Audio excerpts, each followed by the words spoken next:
Hello, and a very warm welcome to this TED Talk series. Um, for those people who are not familiar with it, these are talk series or events that we organize. The TEDS initiative at CPR organizes these events, which is TEDS is Transboundary Rivers, Ecologies, and Development Studies. We pick up various themes based on the kind of project that we take up, and then this is something that we have taken up, and about the statutory master planning in India for cities. Um, and this is something that we are organizing. This is the second talk under this particular theme of master planning for cities. This is something that it's part of a project that we are doing with the NMCG support, National Mission for Clean Ganga. This is one of those three research projects that we are currently pursuing. This project particularly looks at the larger question of how we can reimagine the sole statutory planning instrument, that is master plan for cities, to accommodate the concerns around water bodies, whether it is protection or managing water bodies within cities. Now, this is something that, we had an earlier talk by Mr. R. Srinivas, who retired from TCPO, and these are the series that focus on practitioner perspectives largely. The idea is to gather these perspectives and then feed in to this research project, the research that we are doing. And, particularly if you look at, the kind of position that this particular research project has taken is that, the master plan instrument, which, as I said again, as the sole statutory instrument, is something that needs to be revisited and reimagined to address the emerging environmental concerns. I mean, that is something that is a position with which we are approaching this research.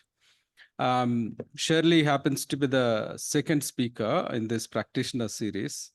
And, it's Shirley Balani, who's today's speaker. I mean, I have an absolute pleasure to introduce her because she's someone with who I happen to work and learned a great deal from her about statutory master planning. We were colleagues at this, now, I guess, at least amongst the planners, the popular institute called Environmental Planning Collaborative, based out of Ahmedabad, which functioned for a long time with this motto of making planning work in Indian cities. Now, that was a very interesting and very rewarding time that we had because we both led two parallel projects to develop regional development plans for a couple of regions in Gujarat. I was leading a project to develop this regional development plan for Kutch, whereas Shirley was leading the project to develop regional development plan for Alang region in Bhavnagar. Bhavnagar, right? Yes. So that was the beginning, at least, of working relationship. I knew her before because we both come from SEPT University. And it was also something that I think because of certain particular conditions at the time and the commissioning, those times of that commissioning of those projects, I think we did some work that we are really proud of, and we still believe that it is still relevant, the kind of frameworks that we evolved at the time for regional planning in India. But that is for another time. Right now, as I said, it's an absolute pleasure to introduce Shirley Balani, who is an architect planner with almost close to 3 decades of experience. And she's one of those people who has consistently worked on statutory master plan for the last 3 decades on various aspects, local area plans, town planning schemes, and coming out with various kinds of new frameworks, including TDRs, that in a particular framework. I think she would go into those details in her talk. But for those people who are in the planning profession, I think they would know Shirley's work because Shirley's work on at least to my knowledge, on town planning schemes is a standard reference that she wrote for the World Bank. And then I think most of the schools of planning, they use this reference for teaching. And she's someone who has been, I think till recently, she has been even, I think, structuring as well as teaching this particular module on urban planning and governance at Lal Bahadur Shastri Academy of Administration in Mussoorie. So these are just a kind of glimpses that I can recall about her work. And she also environmental and heritage conservation related issues, particularly from the planning perspective in cities. I mean, we have been trying to get Shirley for a long time, but unfortunately, partly she is busy, and also our own, organizing of these particular series is something that we took some time. But finally, she is here, and look forward to a great talk as well as a conversation after that. So, Shirley, it's Thank you. Thank you for the generous introduction, Srinivas. Pleasure to be here, and I'll get started right away. It is I'll share this. I'll share the presentation. sure.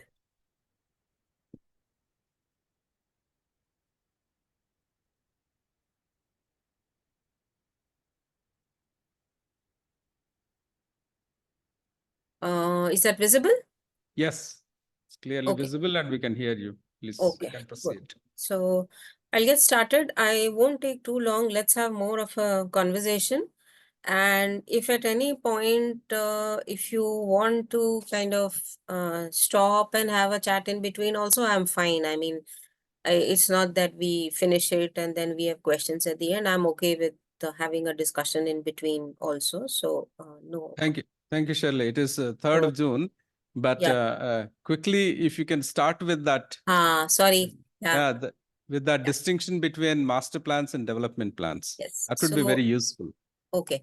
So I have 4 parts to this, the planning system in brief, because I think everybody needs to kind of get a sense of what it involves. Then the environmental features and their significance, which of course everybody kind of knows.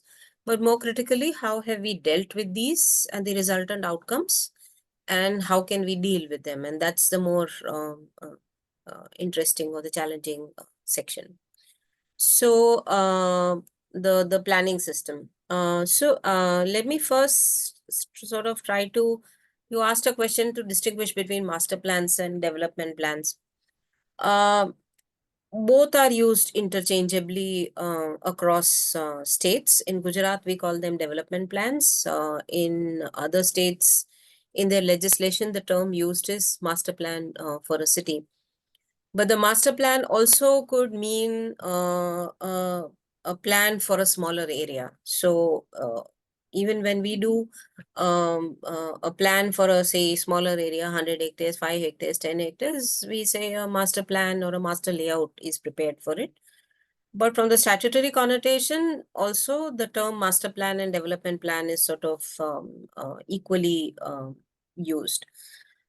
And it's important to understand the statutory planning system as well as the practice of it. And this is here is where I would kind of distinguish, because we often end up blaming the planning system. But what I've realized through the practice is that at least the planning system is not all that bad or all that rigid. It allows you to do things. But maybe because I've been in Gujarat and it has kind of kept pace and sort of modified, maybe that's why it has happened. But the legislative system is not all that bad. So typically, apart from every state has a planning law, and you could call it the Town Planning Act or the Urban Development Act. All states have their own acts, because land and planning are like kind of state subjects. So basically, what the planning law does, and you have to understand it, there are 3 parts to it. One, it sort of delineates an area where you're going to plan. Second, it sort of defines those institutions. Now, whether it's the planning authority, development authority, the term can be used as per the act. And the act gives you these different tools for planning, which is probably your master plan, development plan. And in our case, it's the town planning scheme, the local area plan, and the regulation. So let's quickly kind of understand this. I'm going to take the examples of Gujarat and Maharashtra because that's what I've kind of worked very closely with and understood pretty well. So, like every state, I said, has its planning law. We have the Gujarat Town Planning and Urban Development Act. Maharashtra is the Maharashtra Town and Regional Planning Act. Uttar Pradesh has its Uttar Pradesh Planning Act. So, it's there. And we've had a very long legislative history. And what's more important to realize is that we've constantly evolved. And probably that's what has kind of helped or do planning in a certain way, because it's Gujarat perhaps is the only state where we've seen some semblance of planning work actually compared to other states. So it allows you, like I said, you have the law, and then it tells you who's the authority or what's the institutional setup that kind of makes the plan. And that is called the development authority area. And we have three types. Again, this will depend from state to state, and this is something that you should look at. For larger cities, we have the Urban Development Authority. For smaller, we have the constituted. So it's a smaller area and some area around it. And if it's a very small area where you need to make a plan, you have the designated. But for every urban area in Gujarat, we make a plan under this. So, as soon as you have a municipality or a municipal corporation, a planning authority is constituted depending on its size, and you have to make a master plan or a development plan. So that's just giving you a sense of how, so that is what is we call the urban areas. Definitions of urban, of course, are keep changing. But from the planning perspective, we say that what the Planning Act is giving you as the boundary, we call that as urban, and kind of go with it. Otherwise, the census has its own definitions, and that's another problem that we have while we deal with urban areas. That's what I said, how the planning areas get delineated around urban local body or a municipal body. So you have a bigger one, we call it the urban development area, the constituted, and the designated. And finally, it gives you the tools or the instruments, the first being the city development plan or the master plan, which, is the plan for the entire area. Then you have, not all cities will have these four tools, but Gujarat has pretty much managed to create these four tools, to kind of manage and regulate development. So you have the development plan or the master plan, then you have the town planning schemes, and then you have the local area plans. I'll go a bit into explaining so that you get a sense of what's done under what, and the development regulations. And unfortunately, if you see legislation of several other states, they have the master plan, then they have the detailed area plans, and then they have the regulations. But none of the cities are making those detailed area plans or special plans. They have sections, but they are seldom used. So let's just look at quickly what do these mean. So the master plan or the development plan actually is supposed to be the bird's eye view of the city. What is it that you, it's basically a vision of your city, and what is it that you, how do you want the city to grow, or the big picture infrastructure is something that comes at this point in time. Now here again, one could distinguish between Gujarat and other areas is that we don't make a very detailed plan. The issue happens with a master plan with other states is that at this point they get into a whole lot of detail, which is not actually necessary. And therefore, it takes like years to make a master plan, but actually it should not take more than a year or two to make a master plan or a development plan for the city. And here we don't kind of get into too much of detail. We say the detailed planning has to be done in the next level of plans, which you call the detailed area plans or the local area plans or the town planning schemes, etc. But usually cities prepare a master plan and then straight on jump with development regulations. In between, the second layer of plans is missing, and which is part of the reason a lot of complications occur. So we sort of quickly identify saying the big infrastructure, where the city has to grow, and what the smaller town planning schemes or local area plans you need to make. And we do the development regulations. So it's unfortunate again that in case of development regulations, because of this big thrust from the center that's happening, that we are moving towards a regime of making common regulations for the entire city and for the entire state actually. So imagine like all of Gujarat or all of Maharashtra or all of Andhra Pradesh, the regulations are same for all cities, big, small, and they're not distinguishing. And this is actually, we think it makes life easier, but actually it becomes far more complicated at the implementation level, because capacities are really not there at smaller city levels to kind of get into these unified regimes that we are headed towards. And when we make this master plan, now this could be, or a development plan, we do our kind of studies. And here again, I would like to point out that we go too much into detailed into a set of studies, because, we always see master plans as a kind of an end state, it's never seen as a continuously evolving. I mean, cities change and we don't accept that fact. We say that I'm going to make this picture perfect master plan for say the next 10 years, 20 years, which is again a fallacy. I mean, with the kind of change that is happening, 10 years is also too much. You need to have mechanisms to maybe update parts of it at regular intervals. But some cities end up saying that we want a 30-year master plan, 20-year master plan, 40-year master plan. I mean, that's a very ridiculous way of thinking, but that's where we are again going. So we do certain kind of studies where we are now increasingly saying that you don't need to sort of do too much of it. You just need to kind of, at a master plan at least, you need to do place in the overall things in place, which is mainly your infra grids or the roads that need to kind of come in. And of course, there is in every act, there is provisions for participation. So a plan is made, it's published, there's objection suggestions, and maybe a couple of rounds of it, you modify and you kind of put it forward, like publish it as a fast final plan. Now, after this, I will explain this whole concept of, so what we do is we make the master plan, we do the big picture roads, and then most of the implementation of the master plan or the development plan is done through land readjustment. Now I'm taking this time to explain, because when I will later on explain how do you deal with the environmental features, particularly the water bodies, you'll realize the significance of doing this nuanced way of planning. Because if you really want to do something about them, you need to take actions at the micro level, because it's no point making these blanket kind of regulations ke itna setback rakh do and all of that. It hasn't worked, and I'll show you that.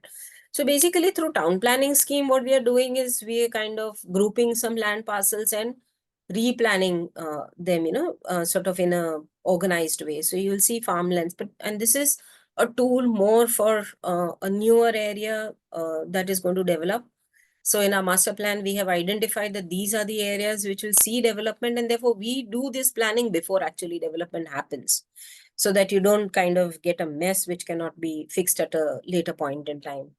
And the most interesting thing is that the ownership is with people. So that is very different from the Delhi model of land pooling, which is coming in. And that's the reason it's not taking off, is because they get into these complications of shifting ownerships from landowners to the development authority, and the development authority being the developer and then transferring lands back to the owners. So they sort of forget the overall big picture and get into more processes which are actually meaningless. So then you kind of make a quick plan. Basically, it's a road grid, reshape all these, and you're taking some amount of land from every landowner, and which actually, if you realize through your process of regulations, you are taking. So here, instead of taking through individual plots, we are taking at a common level. So like if you'll go through your development regulations, authorities are telling you, you need to leave this much open space. And the result is every plot is leaving bits and pieces of open space, which is meaningless again. And it serves absolutely no purpose to the city or to the people or any kind of benefits. Then they'll tell you, you have to leave some amount of housing for affordable housing, and then you hand over that building stock to the government. So it's all sorts of convoluted ways that we kind of come to arrive at these objects. So instead, we take land for these purposes from every landowner, and then you're giving a final plot where he's free to do, the owner is free to do whatever he or she wants. And so you kind of reshape, and here the development is actually much better because, you know, every plot has got an access, the plot is better shaped. So the land values are actually much higher in this whole process. It's again a very consultative process.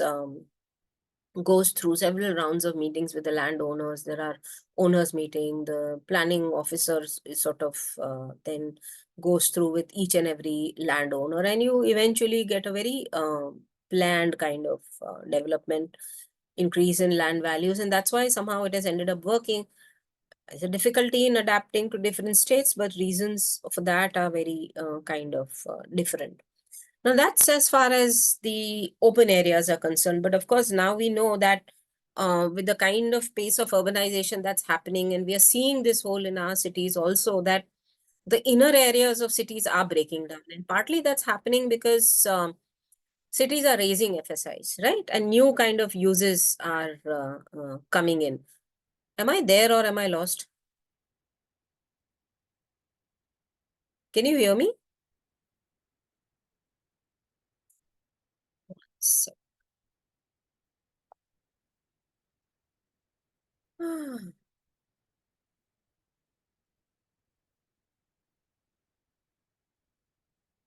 hello.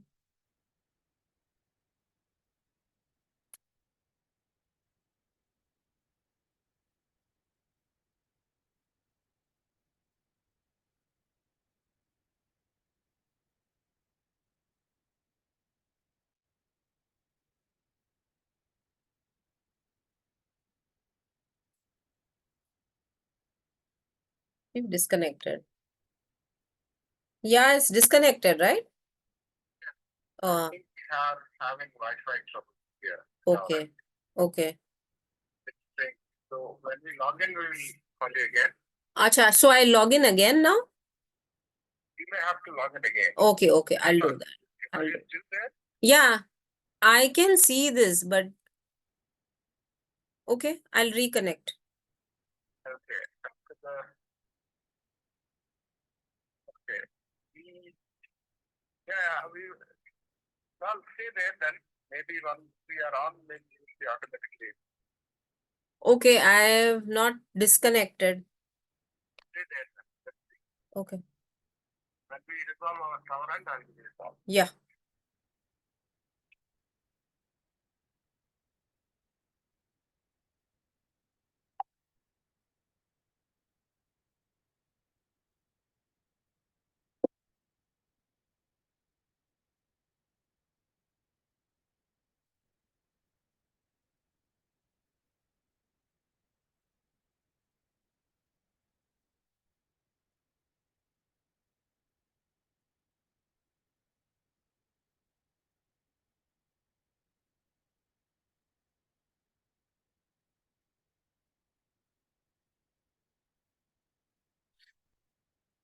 Might have to kind of peek.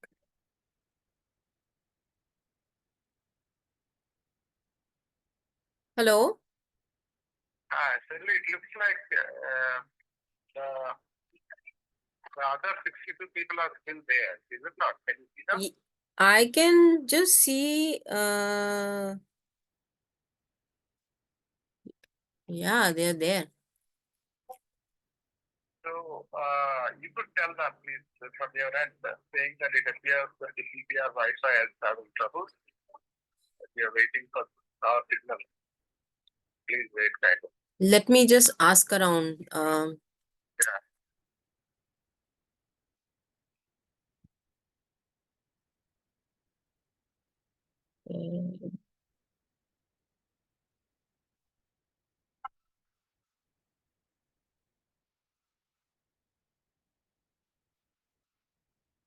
Hello? Hello?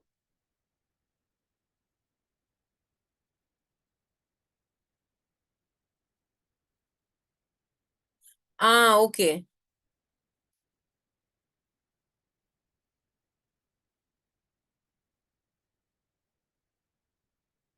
Okay. Otherwise, then I don't know because CPR has conked out.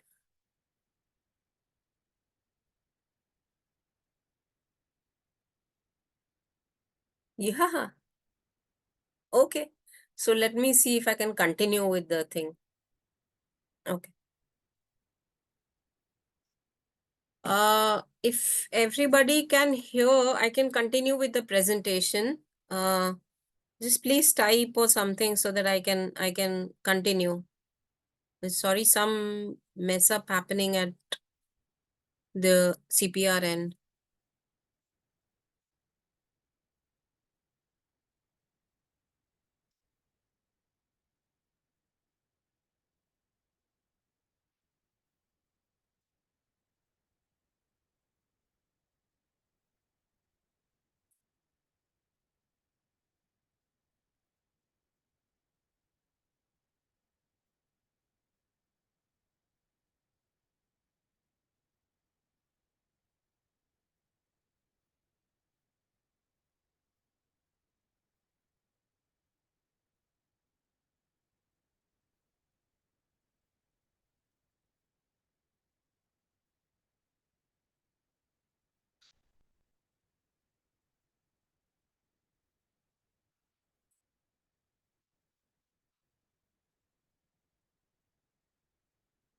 Hello?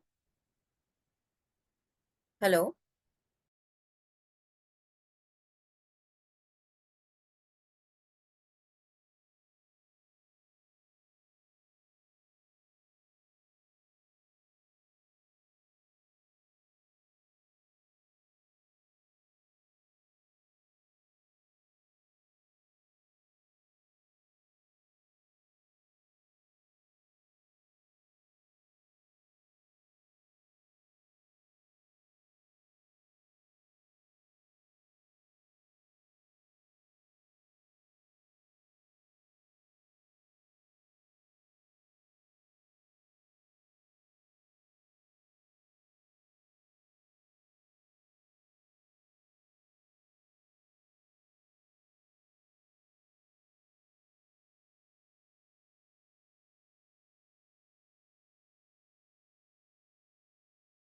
Okay, fine. Yeah. Hello all. I will continue the presentation. Apparently, there is some breakdown that has happened at the CPR end. So,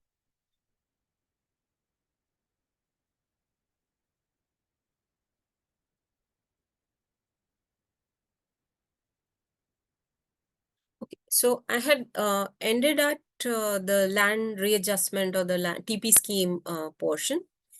Now, the other thing that happens in cities is particularly when we are kind of increasing now FARs, etc. The redevelopment starts sort of getting triggered in developed areas or the cores.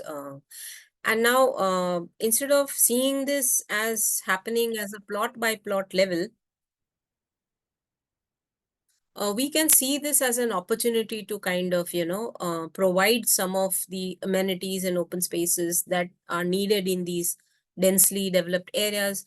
And also, when the densities are going to go up as the new buildings go up, how do we kind of increase the area in the public realm, expand the streets particularly in a coherent manner for an area, improve walkability, get good streets, public spaces, create some open spaces and get a coherent urban form, upgrade the infrastructure, etc. And importantly, also be able to raise revenues from the whole process.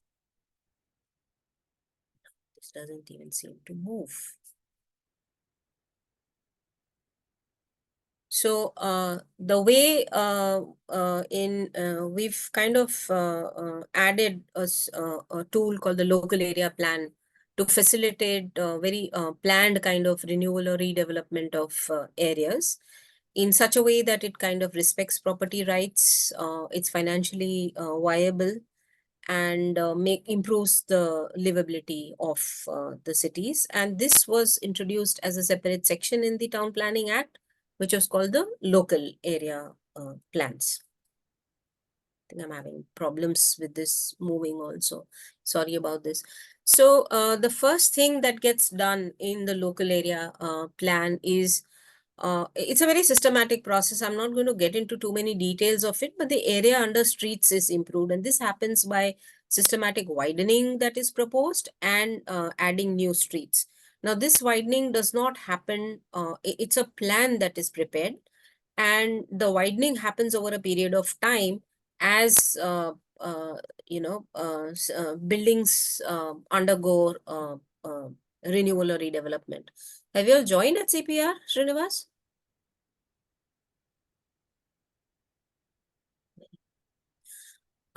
So We are able to join. Can you hear us? yes, I can. Yes.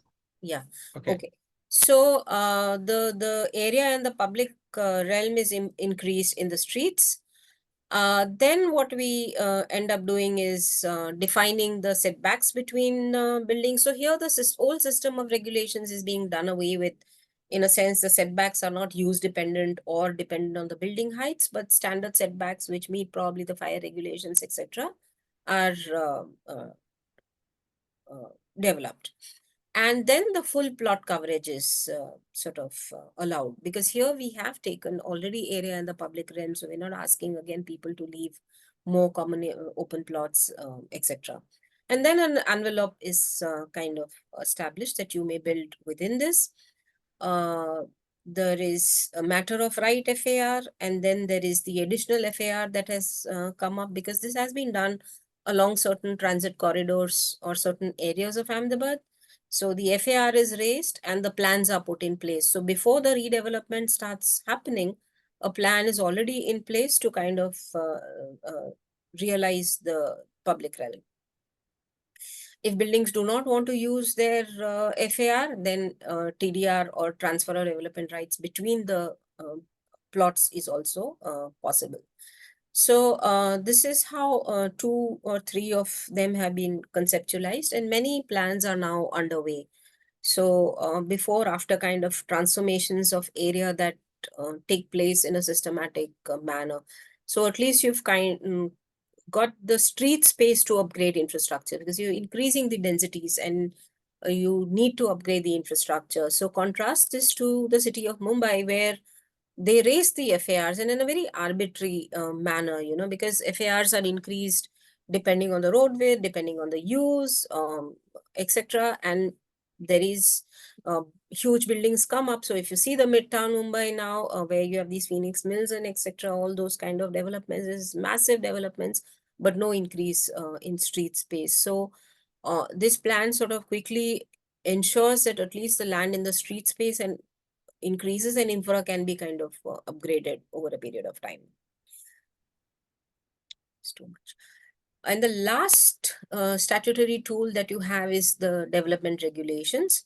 Now, I won't go into all of them, but a few regulations which are critical, which determine the city form, which are basically your zoning, then your FSI, setbacks. So how do these function?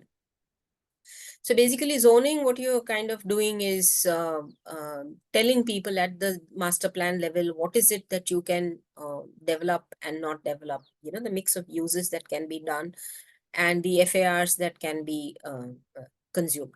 And this you need to do better done systematically at the overall city level, rather than having these arbitrary policies saying, hotel है तो इतना FSI दे दो, IT park बनाया तो you increase the FSI in an arbitrary manner. That's a system as of now is there, but that's not the way to kind of go about it. So you kind of create development zones and then say that, so development zones are essentially mixed use zones. This is one plan that we are doing for the city of Daman. And this is where I'll start getting into how you are getting into dealing with environmental features first starting at the city level. So here was a river and mangroves, the dark greens that you kind of see. And what we ended up doing was that these were marked as preservation zones and conservation zones. Now I'll kind of come to it a bit later. But what happens is when you mark private lands in this manner, you essentially condemning the development of such areas. So in this, we decided to say that we'll issue a TDR to the landowners in these green areas. Most of it was government, but wherever there are private lands, we issue a TDR and that goes into the development zone. Now, if you look, the whole FAR was calibrated at the planning level rather than in an ad hoc manner.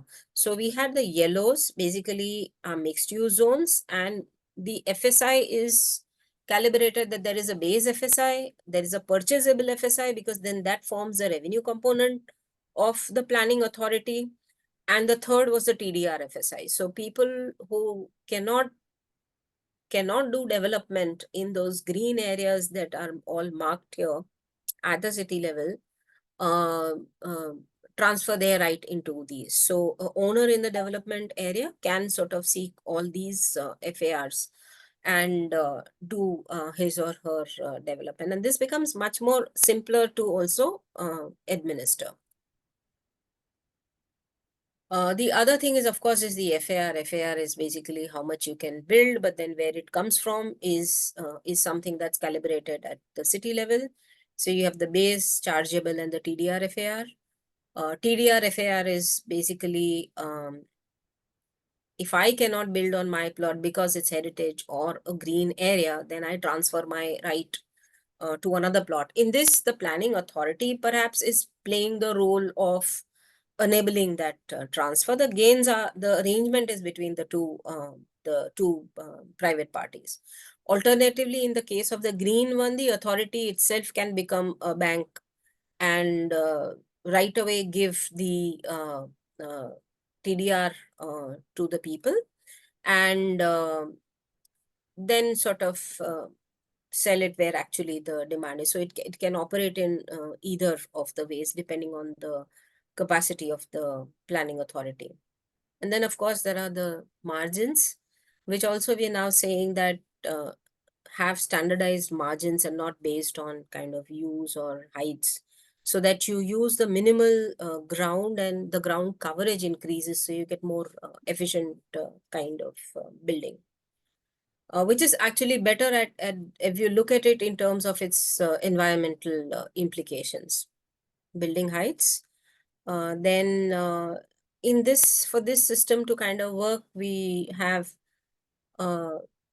higher order uses on higher roads and smaller order uses on smaller roads, but it's all mixed in some sense in the two kind of zones. So the nuisance is actually then automatically tends to congregate on the larger roads. I'll go on to this. So I think that's the wrong slide. Now I'll move to the next section, which is the environmental features and their significance. So what do we call or qualify as environmental features? It could be many, many things. You have your rivers, water channels, lakes, ponds. You could have large green areas, parks, gardens, mangroves. Depending on the character of a city, in different cities, you'll find different things. And even today, if you map these very carefully, you'll realize that cities have significant amount of features. We still haven't lost that game as yet. So this is an example of Mumbai, and this listing was done in around 5, 6, or maybe actually later. I've got the date wrong there, sorry. So here we actually mapped everything on a cadastre map and realized that you had, if Bombay was 430, 40 square kilometers in area, you still had 90 square kilometers of it, under greens, and that's like a very good area. And if you can still do anything about it, it can make a huge kind of difference to the city. So, of course, and in Mumbai, we've seen this very clearly. I mean, we've kind of not save these features or not manage to do anything about them. The following pictures I'll show you. This whole natural drainage gets disrupted. There's flooding. I mean, this everybody knows. So I'm kind of not going to spend too much time on this. So what have we done with it and what are the outcomes? So the first thing is that, like I mentioned earlier, that you need to map these and quantify this, which is something that we never do. Perhaps in the earlier cities, it was because we didn't have that kind of technology, the images. Now we have like very good satellite images, and even they allow you the interpretation and actually do out all of this, you know, and therefore not sufficient importance was given. So this is again the 1990 Bombay DP images. You can see that there was these all water features, the long ones, the big ones, which we had actually mapped, never even figured on the, map of Mumbai. And actually, when you see the green spots that they have put are reservations over there, they're not even anyway connected to the natural greens where they exist. So it's an master planning exercise being done without any kind of link between what's there on the ground and what the planners are doing. The other problem that happens in case of this one, you don't even map, don't sort of consider in your master plans or development plans, is a number of agencies that get involved. So if a river or a channel is passing through a city or an urban area, or if there are greens of different kinds, for example, you had the mangroves, you have the Sanjay Gandhi National Park.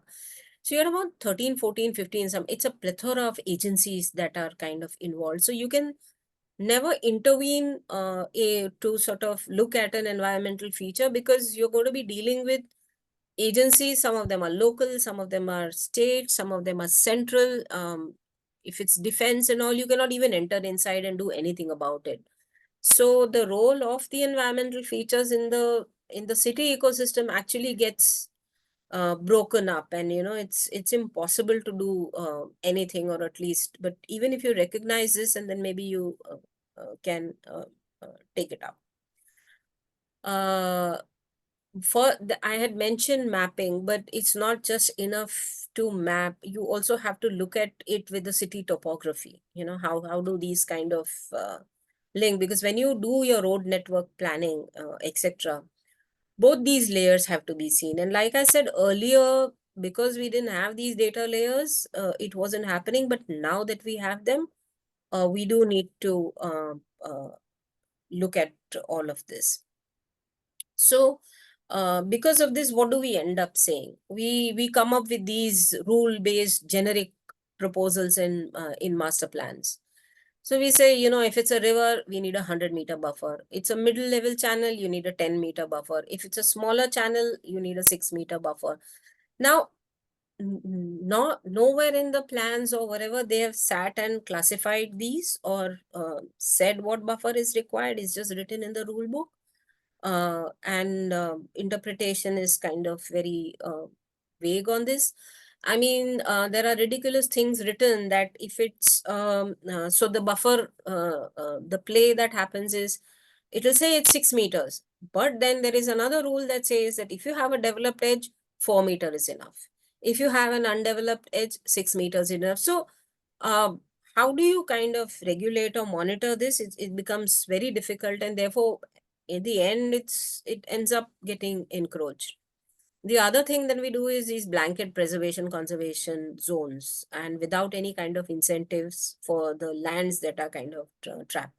So it's like a public benefit which has to be kind of borne by the private individuals, and that's why they end up failing. And therefore we came up with this system of at least trying to incentivize or give the TDRs. Let's see if it kind of works.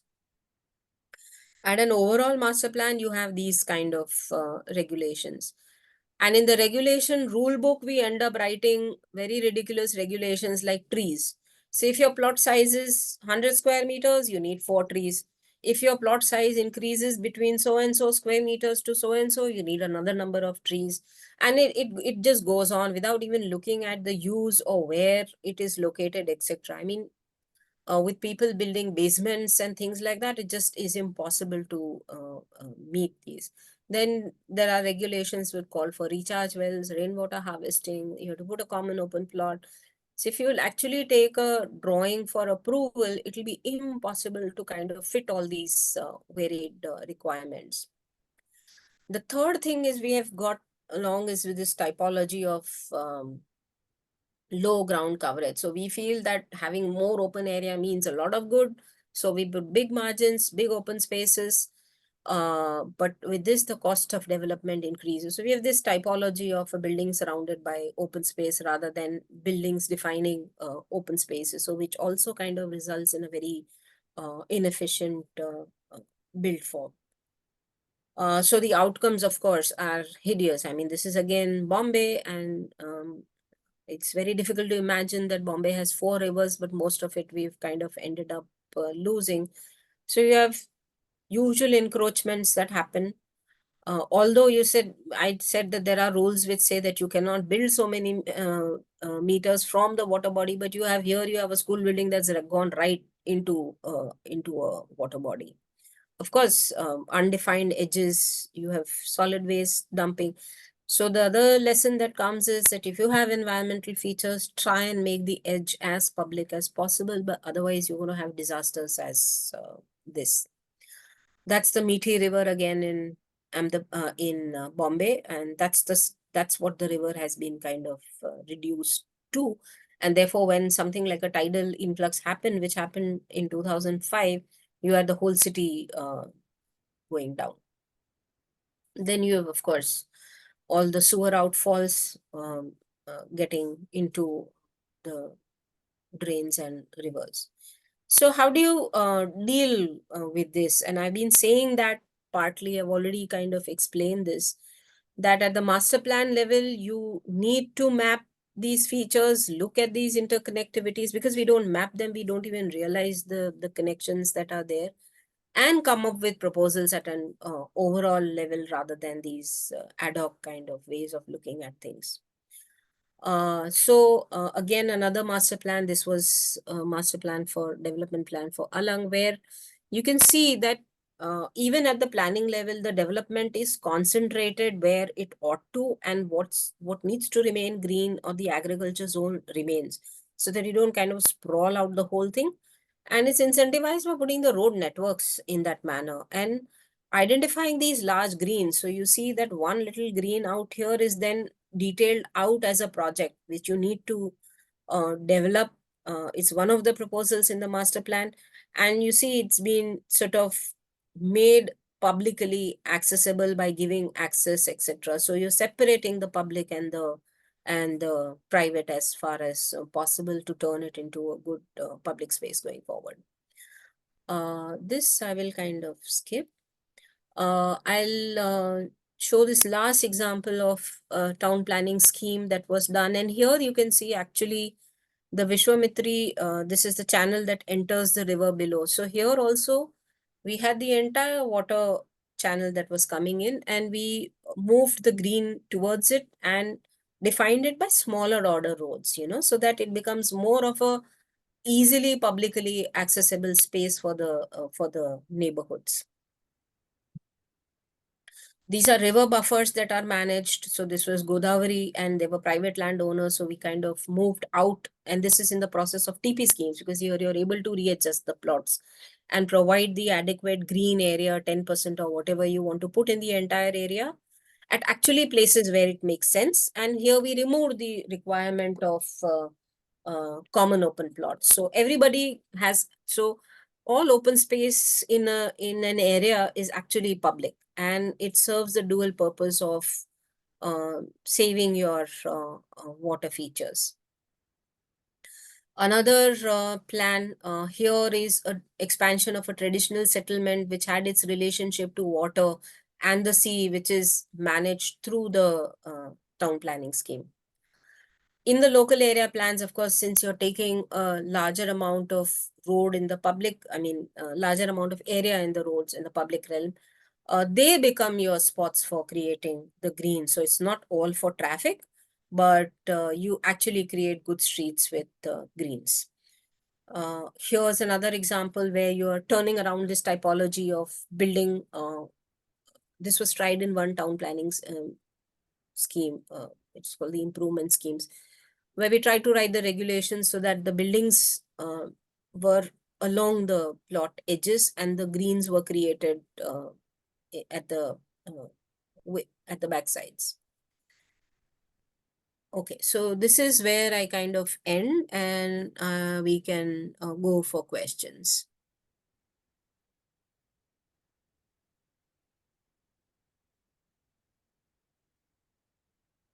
Yeah. Okay. Thank you, Shirley. That I've got plenty of questions, but let us look for questions from the other participants. Is there any? Partho, you have some question. Can we read it? Because it got closed, that question got removed, but I think look, is planning authority ULB? I mean, I think the role of planning authority in ULB. Yeah. Pardon? Can you speak? Partho, I think you can come, you can speak. If you could ask the question. Do we have other questions? Yeah,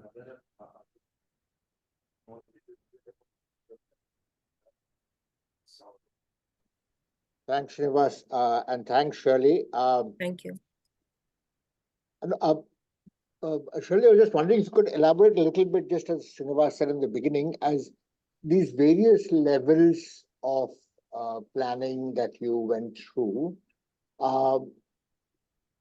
what would be the sort of institutional counterpart to each of them? Are all these done by the same levels of planning authority, or how does the sort of planning authority change as you move down these across these different types of plans? Okay. As of now, it is the same planning authority that does it. So if it is a development authority in Gujarat, it prepares the master plan.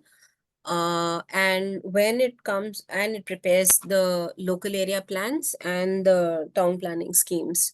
But what they've ended up doing is that they're seeking the private sector to actually do these plans. So it's not, everything is not loaded at the level of the authority. They have become more as managing the whole process. So in most of these, actually till the draft plans, a lot of private sector is involved in preparing all of these. The private sector in the sense of but it's still acting on behalf of the Yes. planning authority. It's like Yes. an agency of the planning authority. It's more like I mean, very basically put it, it's the drafting tool of it, because it makes the plan and gives you, but the whole actual process of handling the objection suggestions, moving through the government machinery is the role of the development authority. So it's actually doing you all the surveys, etc. It's doing you all the groundwork and giving. That's how it has, and which is actually the more time consuming part of it, also. And the consultation part of it? The consultation part of it happens in partnership. So typically, for example, when a town planning scheme happens, we are there present, but it is authority who's fronting it. So the official ones, the unofficial ones also, we then the private sector is involved in obtaining inputs, etc. So you hired as a consultant to do it. That's the way it works. And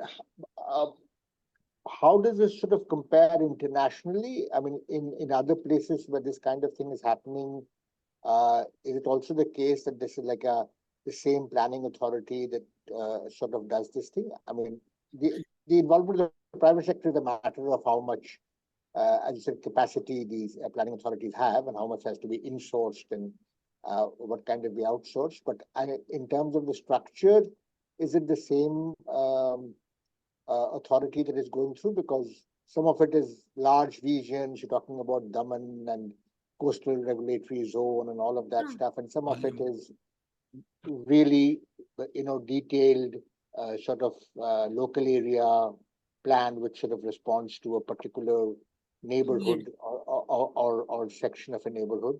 So how does it work in other kinds of, are there other kinds of settings which do it differently? India, I am familiar with Maharashtra and Gujarat, and which more or less do it this way. But if I remember years ago, sitting in the US, in Boston, where you had the Boston Redevelopment Authority. Now, it also pretty much was having private guys to do their work, but there, because they were dealing, because overall developments were, the cities were done.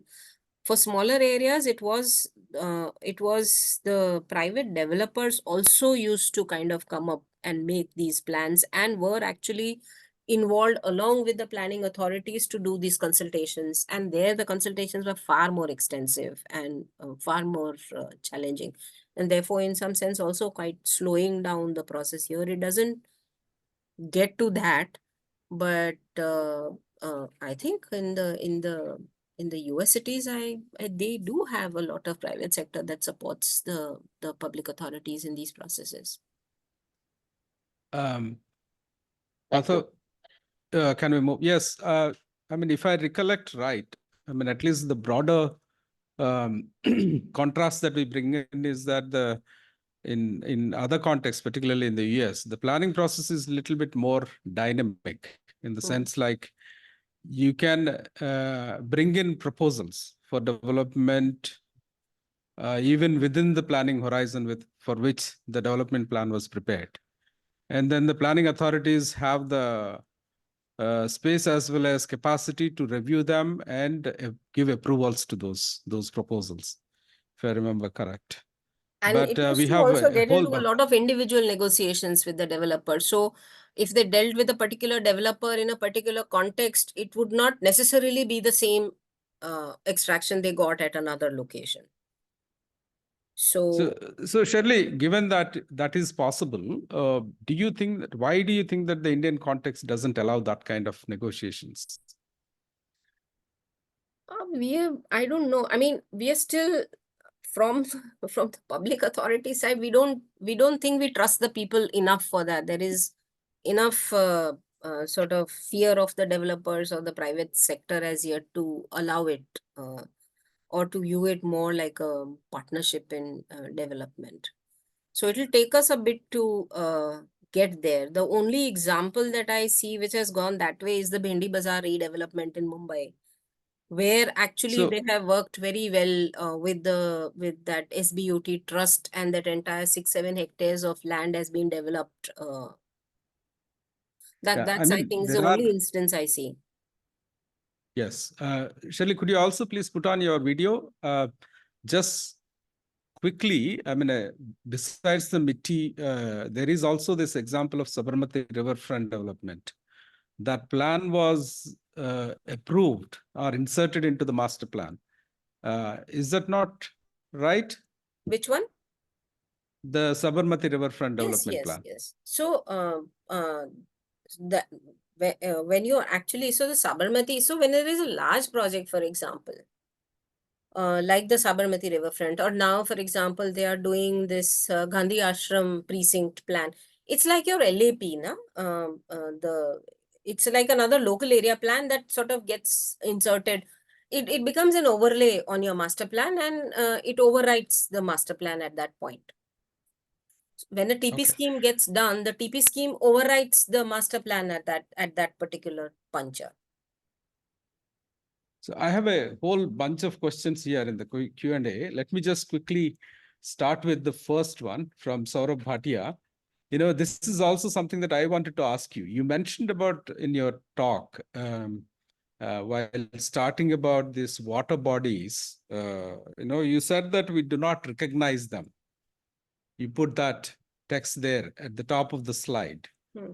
Now, the question that I have is that why do we not recognize them? Because the Town Planning Act or the particular legislations that prescribe how the master plan needs to be prepared always mention that these particular features need to be mapped. Map, yes. Why doesn't it happen? That is one question. An associated question from Saurabh Bhatia is that do these tools like flood modeling and other tools, do they inform preparation of master plan? See, Could you?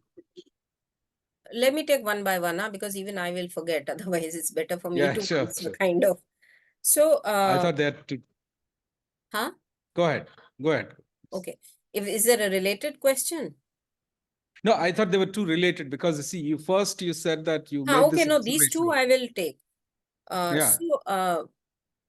I also mentioned on that slide that although that's what, and I've had this conversation, that our acts have always said, do this, do this, do that. It's a practice of it which we are probably faltering at, or being lazy, or call it lack of capacities, or call it lack of tools and techniques that we have at hand. Uh, uh, in the earlier, like when that 1990 plan that I showed you, Mumbai didn't have those on the map. But now, of course, with the awareness that has gone up and everything, uh, all of this is getting into the base layers. The study that we did actually entered the DP of Bombay. The plans that we have made for several authorities, this was a standard layer that we did, because we had that sensibility and access to information, or we made efforts to get that and put it in the master plan. So I guess it's simply the acts are not to blame here. It's a practice basically. And so therefore, you need to, when you do this capacity building of how the development plans or the town planning schemes have to be made, all of these things has to be kind of, this agenda has to be pushed in that you have to do it this way. A master plan's role is not just giving the red, blue, yellow color, and reservation dal diya, because there the pressure is more, how many amenities, how many reservations do I need to put for that, and how many green spaces do I need, without looking at anything. Just a, if I had put that other image, you could have seen how in a cookie cutter manner these are just kind of put on the map. So it's just the practice of it which is causing a problem. The other thing is flood modeling software and all, which have come in now. So I guess authorities are getting in, using them, and this would be used at a level of plan which is larger, probably the regional or the city level. Now all development authorities are at least 1,000-2,000 square kilometers big, so I guess these should be useful. And this, we are kind of now working on a vision plan for Ahmedabad Urban Development Authority, where the mandate is to ensure that the proposals for the next ongoing DPR make the city sustainable, livable, resilient, and so there we are looking at this layer very carefully and looking at all of these other data that is easily available. And the other thing is also this institutional thing, like, okay, flooding data, then who holds? Is the person willing to, how does the authority get hold of all of it? Is it mapped in a way or generated in a way that's useful at the DP level? So all those questions arise.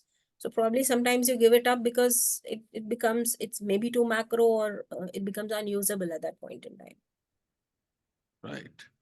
So this is another related question, I think, also, in the list of questions that are there from the participants. Where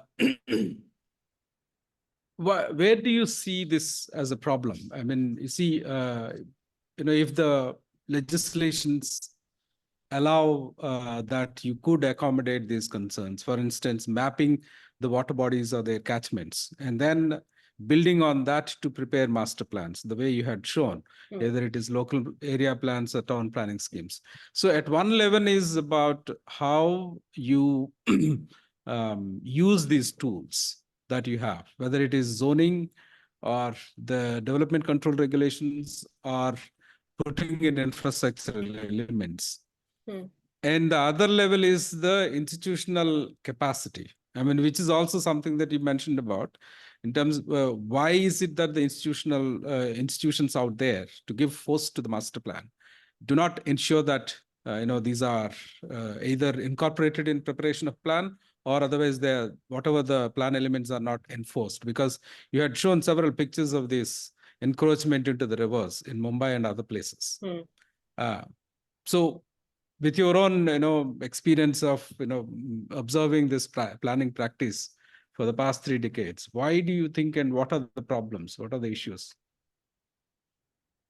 I'm not kind of sure, but I guess it is the capacities at the institutional level, not kind of, like I said, if you look at the history or in the past, the way master plans have been made, the only focus has been, I need to do the colors, I need to do the roads, and I need to do the infrastructure.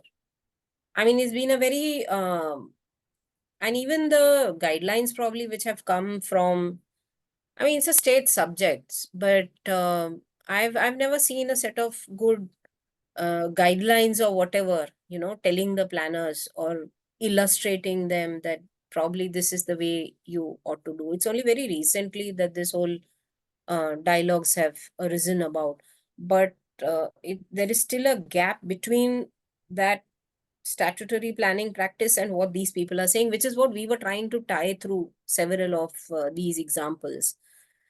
But I guess traditionally they have just been sort of very focused on this way of doing. Okay, I need to project the population, I need to identify an area, and I need to kind of go ahead and do this.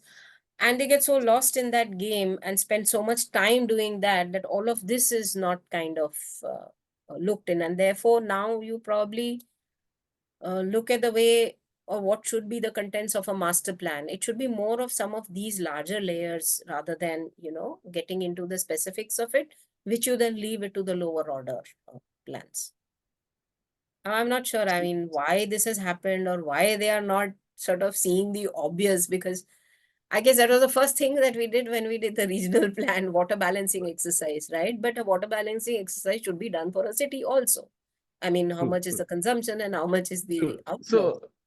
quickly, I mean, just on that, if you could also, would like to get your thoughts about, you know, there are these, you are saying that these environmental concerns could be incorporated. For instance, the flood simulation exercises could inform preparation of master plan.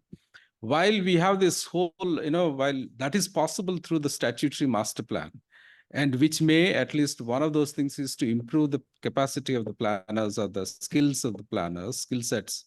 You know, there are this whole bunch of other plans that are getting prepared, you know, all, you know, in parallel, like the climate change action plans for cities, climate resilience action plans.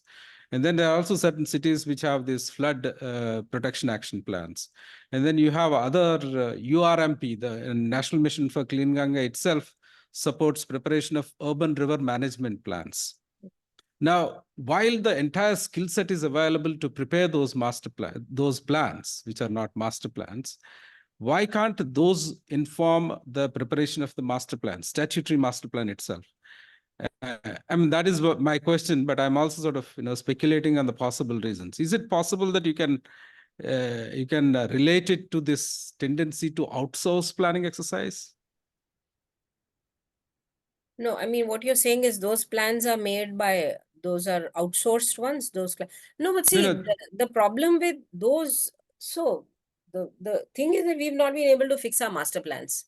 And then we go and prepare these 10 other plans, which makes the matter actually worst, if I would end up saying. Thanks for saying it. Because Thank you that for saying other it. plan is a piece of paper, which is, even if I make a climate action plan, and I was told by Auda very clearly, and don't quote me, I mean, I'll be killed for this, but AUDA is our Ahmedabad Urban Development Authority, yes, right? that don't give us Yeah. a ICLEI kind of a climate action plan. It's only English. It's only English. Did you It's say? only English chair. Very good. And what do I do with a plan like that? So the point is that you use the master plan. I mean, we use that as a starting point, or at least whoever is making that plan understands how a master plan functions and goes ahead with it. I mean, you can make all these plans, but they're frankly meaningless. I mean, you had the JNNURM where you made the CDP. The CDP was supposed to sort of derive the priorities from a city, but had no meaning, and then ended up being only funding infra projects. Then we had these smart cities, which also went almost in the similar direction. They also in a sense said that do one, I think one pan city intervention and then one local area plan and one town planning scheme. But really that didn't, the planning part of it never got done. The simple things that they could do one street here, put these kind of lights here, there, that all happened. So you really need to, I mean, look at the way the master plan functions and improve that. All of this will kind of fall in place. So So one the of number the of reasons the happens is that, so when you make, so for example, when we are talking about those water channels and greens, now when we make a development plan or a master plan, like I said, there are many agencies which come in. So you have the irrigation, you have the forest, you have this. Now when it comes to, now cities, I'll put myself here in trouble again, are engineered landscapes. I Okay. want to retain the water body. But then to make the land use or land development efficient, I will train it. Okay, I'll not kill the water body, but I would like to sort of make sure that that connection remains in an efficient manner. Otherwise, if I overlay all that I'm supposed to fix, for example, there are water channels, there are these itsy bitsy forest plots, then there are these high tension lines. And if I have to sort of keep everything as is, then I can't plan. So I have to kind of move something here and there to make it possible, and which I recognize in the master plan and I do it in the town planning scheme. So I'll streamline that water channel. So there the irrigation department comes in and says, sorry, I cannot do it. I will not allow you to do it. This is what happened when we tried to do it in the Ahmedabad town planning schemes. We were doing, if you remember, some 18 town planning schemes in south of Ahmedabad. And they had a fantastic water channel running through it. And we, since we were planning the entire area, we said, okay, let's look at that water channel and save it in all the town planning schemes. The irrigation department outrightly refused. I mean, we said we'll maintain the area, but let's kind of align it and put all our greens out there. It simply refused to allow that little bit of change, and the result was we've lost it today. So you've lost it to them. we've lost it now. So I could have put that kind of slide also, but we had made this proposal. It was in what? I think around the same time after the Bhuj earthquake, these schemes were done in These schemes were APC. done. Yes. Yes. Yes. So, So we lost it because simply we could not sort of keep these, because otherwise there's too much of wastage of land that happens, and the town planning scheme's purpose is to sort of align and do these efficiently. Now you have the tool, right. but then you have these things coming from different agencies, which the forest, for example. Now we were doing these around the Maha Samruddhi Marg, there are these 17 urban nodes. Now there are these very little scattered forest plots, which hardly have any forest, but it's forest on the land record. So we said we'll assemble and give it to you in one location. That wasn't allowed. Now, instead of those 10 small little plots, if they got a large forest plot, that would have made more sense from the forest department's perspective, from the scheme's perspective also, it would have added to the whole green, but was simply refused. And there was no forest out there. There weren't any trees. It was just a wasteland. But because it got categorized as forest on the land record, there was no way to kind of have this change. And therefore you get a very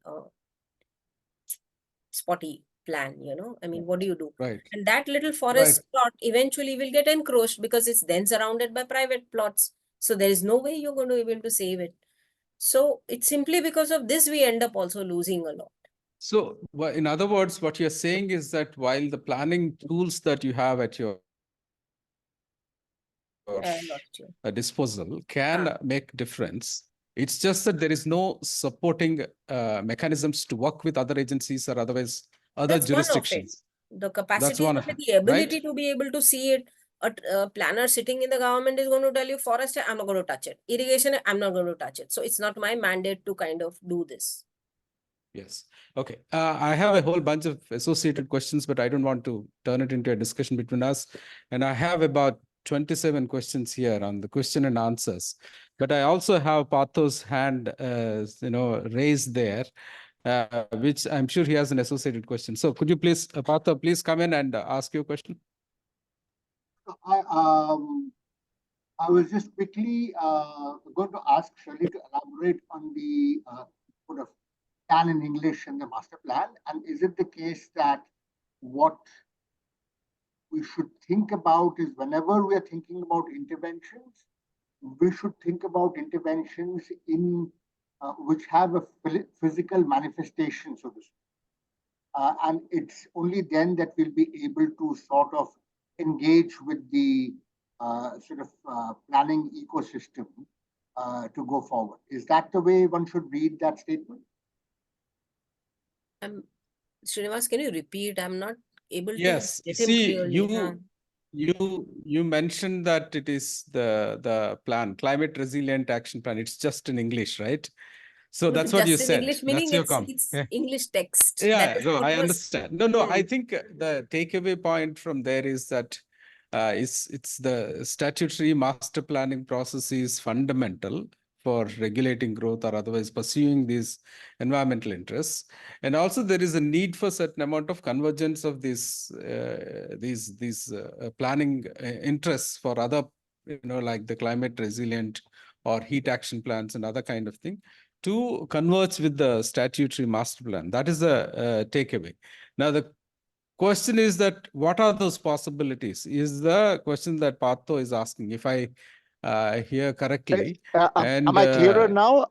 But what is asking Shirley very specifically is, should these kinds of interventions, climate or whatever, it could be equity, it could be whatever, should they be proposed as physical interventions, which then sort of modify the master plan in some manner, Yes. for it to be able to engage with the planning ecosystem in a constructive manner? Yes. So if I take the climate change thing, I mean, what is eventually, I'm going very simplistic in this, that yes, for- please. for the climate Yeah. change thing, one of the things that is said is that I need to increase the green cover. I'm going to take one train, basically, chain of thought here. I need to increase the green cover. Now, how, if the climate plan is going to tell you, the climate action plan, somebody who makes will tell you increase the green cover, but he doesn't know how to increase the green cover. Okay, so what it will translate as, it will tell that every plot owner has to plant X amount of trees in his or her own plot. It will end there. Doesn't work that way. But like I said, you need to sort of make sure that some of this is in the public domain. So if I need the green cover, it remains if I manage to achieve it in the public domain. Now that for me is the green space that I get in the plots in the TP scheme, which I get for green. Now you could, when you do that statutory exercise, you say that I will put more land in the public realm when I'm making a town planning scheme. I'll waive that requirement of the plot that you have at present, that you need to provide 10% of your open space as COP. That is a better way to do it, so that I have brought it, I give 10% of the entire scheme area as green, and I'm giving the plot owner the full then freedom to go and do whatever he wants on the plot. But I have achieved that objective of public green. And I have land in streets where I also put some green in the streets. Then it percolates down as to how do I develop those greens? So how do I make those gardens? So another bad practice is, the way I've seen is, okay, they'll make a garden, they'll make a compound wall on it, and that will be higher than the remaining area, or the roads go on sort of raising their levels and all. So that actually has to be constructed below, at a level lower, so that the water from surrounding areas ends up in this. So it also functions as a recharge sink, as well as it functions as a green space. So it's a I get the land in the whole planning process. I achieve my climate change objectives in some manner. That is one, this thing of it. Second is, how am I going to, for example, treat my sewerage? Where does that outflow go? So all of these things in some sense have to kind of connect up. You have to map all of these things. So that's what we're trying to do, and we're saying that don't look at the infrastructure, but we're saying in this vision plan, integrate the water cycle. So we are looking at all of this together, the water body channels, the water supply systems, the sewerage systems, and the stormwater drainage systems in a integrated manner. So that all of them kind of connect it, and you get your combined impact of sustainability, resilience, and the climate stuff. So we're trying to do this plan now slightly different, but it's a master plan that's going to kind of take on this challenge from actually the way a master plan is made. So when you say we are trying to do, you meant the climate resilient. No, the Plan AUDA is sort of has embarked on this exercise of preparing a vision plan for Ahmedabad and is started a new exercise. Okay, so just to take further on Partho's question, see, the way what I gather from you is that there is this spatial element that one can boil down to when it comes to addressing some of these environmental concerns, whether it is climate change or otherwise flooding or other kind of issues. But there are always this spatial elements that you can bring into statutory master planning process, which is primarily somewhat pursued as a spatial planning exercise. But there are also something, associated agenda that you can transfer to or otherwise pursue it as a kind of institutional agenda. For instance, you mentioned about that irrigation department, negotiating with the irrigation department. I mean, while you mentioned about, having lost out to irrigation department when you were preparing town planning schemes, but you could also win when it comes to, with the irrigation department when you had this Sabarmati Riverfront Development Plan, as you can recall. That was irrigation department was simply refusing to, allow any intervention on the river. But yet, there was this negotiation that has happened that led to eventual implementation of Sabarmati Riverfront Development Plan. Now, the larger question is that now, is there a capacity? Of course, we know the story about how these negotiations happened, and these certainly transcended beyond the development authority or otherwise other institutions that are there within the city. Do you think that there is this, something that we need to re-look at the institutional structures out there, which would do the necessary multi-jurisdictional coordination to pursue these environmental concerns? Can you share some thoughts based on your experiences of dealing with some of these issues of then I would say, converging? why just environmental concerns? I mean, if it has to be a development plan that has to be made, it has to get everything in, right? Environmental concerns. The heritage lobby is going to come up in the same way that full destruction of heritage, etc., is happening. Then if I were to say what other things kind of debates generally keep coming in, I think all of it has to find space No, what I meant is that those at the moment, if you take institutions like urban development authorities. I've lost you. I've lost you. Lost again. Yeah, today seemed to be the day of technical glitches. So I Okay. lost that. What was it? So you'll have to repeat your last bit. No, what I was saying is that, you see, some of these, if you take institutions like Urban Development Authority, Urban Development Authority, as you said, is unable to negotiate with it. Do you think that we need to revisit and relook at how the urban development authorities should be strengthened or otherwise should be restructured to pursue this multi-jurisdictional coordination or negotiations? There are discussions like this. What would give them the power would be the key thing. So who kind of runs it? Or would you kind of go and add in the law that they would have to cut across? But then that's a decision that either goes at the state or the central level. Now, how do you sort of push back a central agencies? a development authority will find it simply impossible to butt heads with the environmental when it comes with the CRZ and this and that, right? It would be impossible to negotiate with them. So then this is something that you would have to look at right at the top, where you'll have to end up saying that, okay, if I enter this urban jurisdiction, then this is where the authority has full control on, or something like that would have to happen. Otherwise, then you're going to have to extinguish the rights of the other people in this space. Only then it can happen. Otherwise, it's not going to happen. Because the same thing would happen in case of transportation also, no? Like the problem in cities is when you have so many multi transport authorities. Metro is doing their own bit, buses are doing their own bit, BRTS is doing their own bit, and the three of them are not connected at all. So then you need a kind of a unified kind of an agency over what you're calling an urban jurisdiction to be then able to take certain decisions. So there is this question, because this is, I think, we know the Dipender Kapoor. He's also complaining that Pathé is the only one to ask questions. But I'm also apparently allowing. That's what is Pushpaji is saying. So is densification of urban areas through all these measures of TDR, is it the only way forward? Is there any good example from India on environmental considerations getting into? Densification.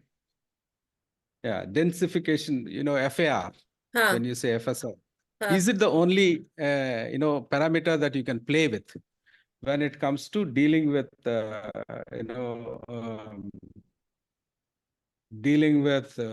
TDR? I'm not sure entirely if it is connected. No. But anyway, the other question is, TDR and so is there FSI any, are not linked in that sense. If you why want, not? no. They are. TDR, in a sense, TDR is only in a part that I would use where absolutely necessary. I would not use TDR in an arbitrary manner at all. No, I mean, I agree. See, I think this question is about the way, for instance, the DU Daman plan that you have worked on, you mentioned about, Yeah. how you selectively provided TDRs to protect, I think, water body catchments, Yeah. right? So if you could slightly elaborate on what are the limits of that, those those tools like FSI and TDR for it. I think that is one part of the question. The other one is that, is there any good example where the environmental considerations have been integrated into development cities, development plans, other than the riverfront development? So that's a general question. I mean, if you can recall a very good planning practice that incorporates environmental concerns, that would be good. But if you could also please share those thoughts about the way FSI and TDR have been, you have tried to use these two, the trade-off between FSI and TDR to protect water bodies. Could you please share it, including the responses from the development agencies to the Okay. proposals that you have? Yeah. So this plan has now just got sanctioned. So it is something that is being tried for the first time. Hasn't been done as yet at all. So it is a small development authority area. I think not more than 100 square kilometers of area it is. And we are trying it for the first time. So we don't know. But since it's a union territory, and since it has the political will, I believe, will be strong, and the ability to be able to do things will be strong, push through. We were able to push this through the regulations and the development, but we have to see it how it's still kind of Sure, but could you plays out. explain what you did? Could you Okay, explain what so you did? again, you want me to go back to it? So what we did was, so whatever was the water bodies, so we took that river, and we also took the smaller large water ponds that were there. Along it, we devised 2 or 3 different type of green or preservation zones. where we said this FSI, there is no development right in this area at all. Like in any normal development plan does this, it creates an NDZ or whatever. So we did this. But we knew that if we do an NDZ without any kind of incentive linked or an out from there for people, it would not work. It hasn't worked so far, like you saw in other cases. So in this, we said that if there are private lands, we decided an FSI, say 1 or 1.5, and we said that whatever is your land, we are giving you this multiplied by the TDR. area. We are giving you a TDR in the development zone, and you have to surrender this land to the public authority. Okay. So the land will come under public ownership now. Then if it comes under public ownership, then the authority does a large park or whatever it can do, and it can then give it even sort of to somebody to develop it, manage it, or whatever it can be thought of. So the landowner relinquishes his land parcel and gets a development right elsewhere in the development zone 1 or 2. And there will be a price mechanism out there. So maybe it is the recipient zone price values that we will use. All this still has to be kind of worked out conceptually in the master plan. This intent has gone, and they're now working out at fleshing this pricing mechanism out of it. So that is what is going to happen there in all the 3 places: Daman, Dadra Nagar Haveli, and Diu. This has just been sanctioned. This has just been sanctioned. Yeah. And this is for what kind of planning horizon? 10 years, 20 years? 10 years, 10 years, 10 years, 10 years. Gujarat 10 and years. said we are saying 10 years, not more. I mean, it will be futile to make very long-term plans. Right. So there are plenty of other questions. One question from Champaka, I mean, I'll just read it. Could you please share how the reformed planning process in Gujarat incorporates prioritization of investments across the city to meet competing demands from heterogeneous groups? Is there a negotiated decision-making process? Does the process garner political commitment? Would you like me Plan- to? No, plan to when they make, I mean, okay, come again. So is there any kind of prioritization of investments across the city that could be incorporated within the preparation of master plan? That is one question. And is there The a kind answer of is no to negotiation? that. Yeah. In fact, it is a no for all the questions, I would say. But Yes. except does the process garner political commitment? And the political commitment, as you can see, some of the narratives that you see, can garner provided there are significant what do you call returns. For instance, the Sabarmati Riverfront Development Project is something that has produced huge amount of value by, there's a kind of real estate value that produced. So there is Yes. certain amount of political interest that came into and negotiated and enabled that riverfront development project. Yes. But that is not necessarily, that negotiation process is not necessarily located within the Planning city authority. No. within the city institutional No. structures, right? There are No. no processes. No. It has to basically go beyond the city institutional structures, right? So I think there is plenty of interest about disaster response, particularly flooding within the cities, and how the development plan could respond to it. I think that has been discussed. So actually, earlier. Sabarmati project removed a lot of flooding that happened in the southern areas. Is it? Yes. The Vasna could you please Paladi elaborate? area. So the wall that actually came up, no, because they had taken the 100-year return flood in the design thing. So all the flooding that used to happen now doesn't happen, no, because the water just kind of flows off. It never enters the city now at that point.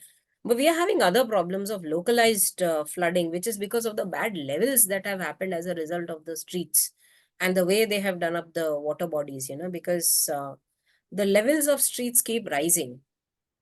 And the way they Levels do of these streets. streets, keep rising, because every time, like now again, we're seeing these blooming concrete roads happening. And each concrete road is at least 1.5 foot higher than the uh, surrounding area. The- So, right. this sort of, so we have a little bit of a downpour, and the water that starts accumulating at junctions, at these areas where now the streets have risen, that is become a bigger problem. But that's a very bad engineering practice, because we don't, again, have established datum levels, and that's another layer that needs to go into the city. So if you're looking at flood resilience, then that layer has to come in a city plan. And when you make roads, you ensure that you don't sort of that go beyond certain heights.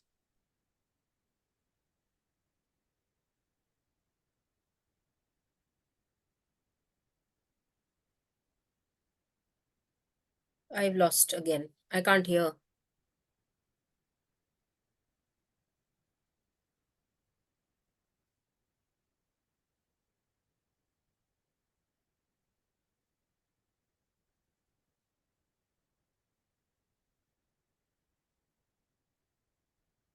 Oh, shit.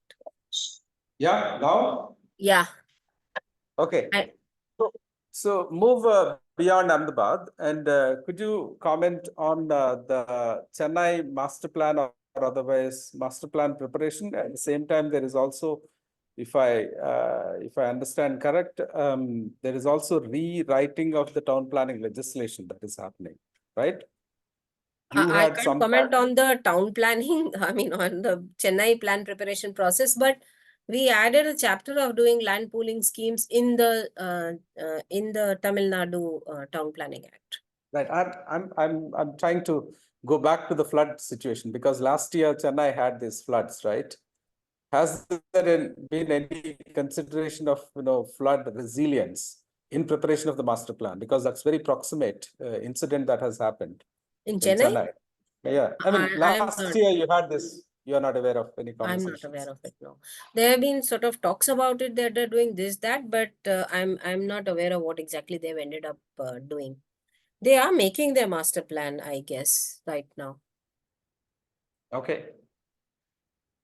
Yeah, they are preparing master plan, as well as they are also, I think I have seen recently an RFP about relooking at the institutional structures to implement climate resilient action plan that was prepared.